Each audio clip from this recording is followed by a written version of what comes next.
Bienvenue dans l'émission Saveurs divines. Cette bonne nouvelle du royaume sera prêchée dans le monde entier pour servir de témoignage à toutes les nations. Alors viendra la fin. Ce pain céleste vous est présenté par Immaculée Niraneza.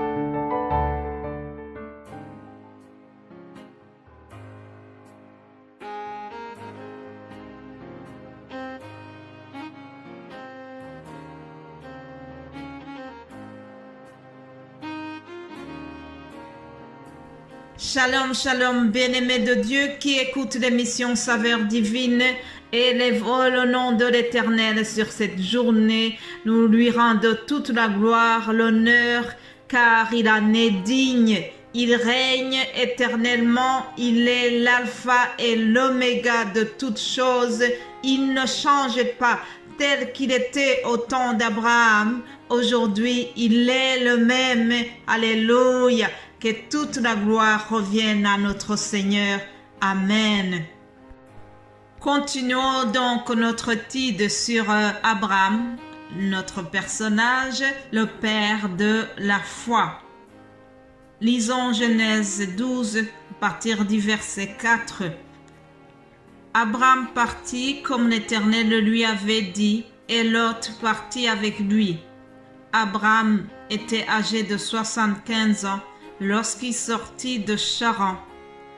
Abraham prit sa femme et Lot, fils de son frère, avec tous les biens qu'il possédait et les serviteurs qu'ils avaient acquis à Charan. Ils partirent pour aller dans le pays de Canaan et ils arrivèrent au pays de Canaan. Abraham parcourut le pays jusqu'au lieu nommé Sichem, jusqu'aux chênes de Morée. Les Cananéens étaient alors dans le pays. L'Éternel apparut à Abraham et dit, « Je donnerai ce pays à ta postérité. » Et Abraham bâtit là un autel à l'Éternel qui lui était apparu. Alléluia. Mais bien-aimés de Dieu, hier je vous ai dit que Abraham a obéi à la volonté de Dieu. C'est ce que nous devons faire aussi.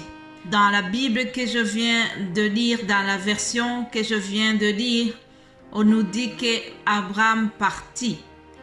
Mais il y a d'autres versions qui utilisent un vocabulaire plus pointu et on utilise le verbe quitter. Abraham a quitté par l'ordre du Seigneur. Je préfère le verbe quitter et l'ordre du Seigneur.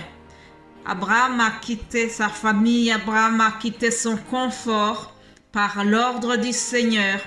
Et en retour, l'Éternel s'est engagé formellement à le bénir aussi.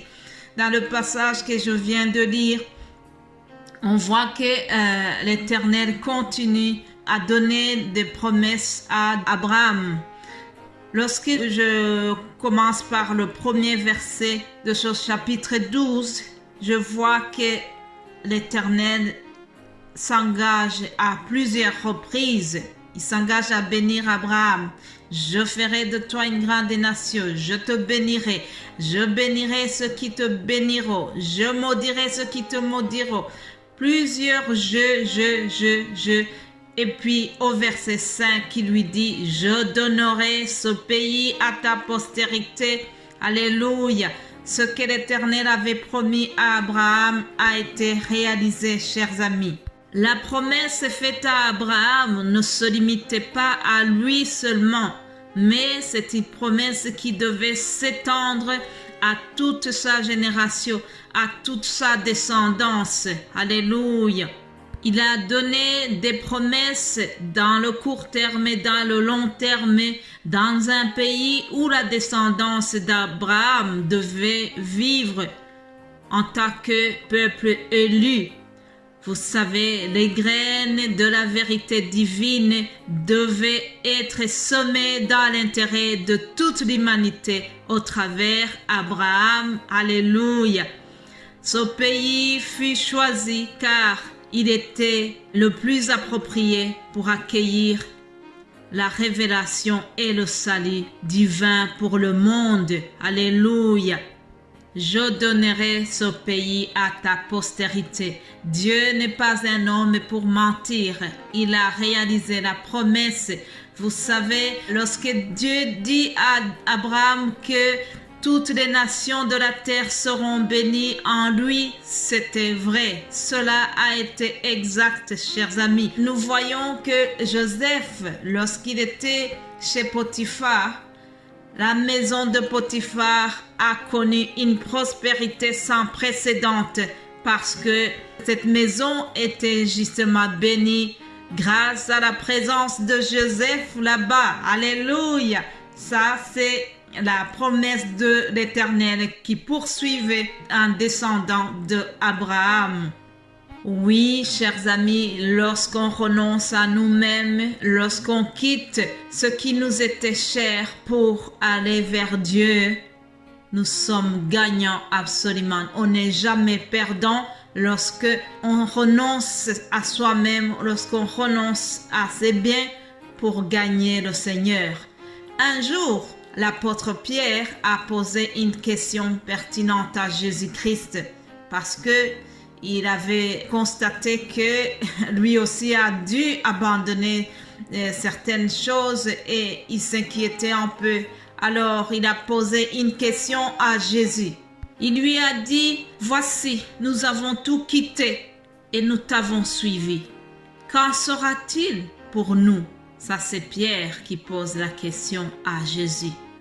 Et au verset 28 de ce chapitre 19 de Matthieu, Jésus lui répondit, « Je vous le dis en vérité, quand le Fils de l'homme au renouvellement de toutes choses sera assis sur le trône de sa gloire, vous qui m'avez suivi, vous serez de même assis sur 12 trônes et vous jugerez les 12 tribus d'Israël.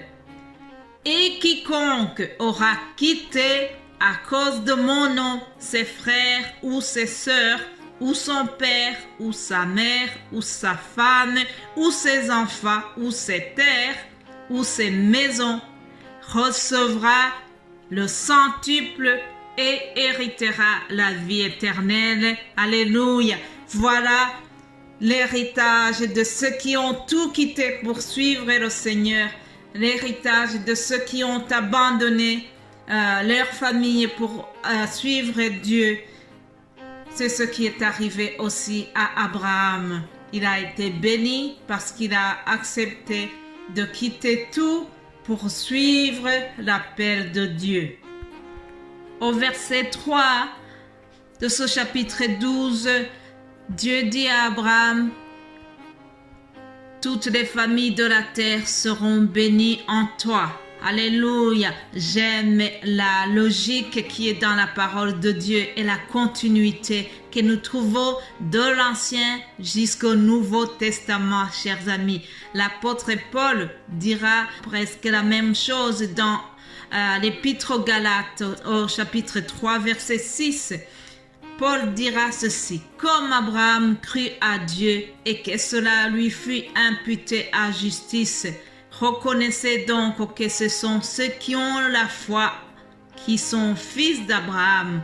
Aussi, l'Écriture, prévoyant que Dieu justifierait les païens par la foi, a d'avance annoncé cette bonne nouvelle à Abraham. » Alléluia. Toutes les nations seront bénies en toi.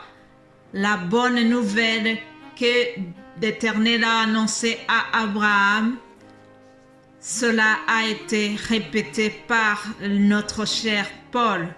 L'apôtre Paul est très éloigné, il n'est pas de la même génération qu'Abraham, mais il a répété la même chose parce que la parole de Dieu est une suite logique, chers amis. Alléluia. Soyez bénis. Prenons la décision aujourd'hui que nous soyons aussi une source de bénédiction pour les autres. Au travers toi qui m'écoutes, au travers moi qui te parle, Dieu souhaite de passer sa bénédiction au travers nous. Soyons des sources de bénédiction pour le monde qui nous entoure. Alléluia. Bénis ton prochain par un soutien moral. Bénis ton prochain par un soutien financier, par un soutien spirituel. Bénis le monde autour de toi. C'est l'ordre du Seigneur. Alléluia. Toutes les nations de la terre seront bénies en nous parce que c'est le projet de Dieu.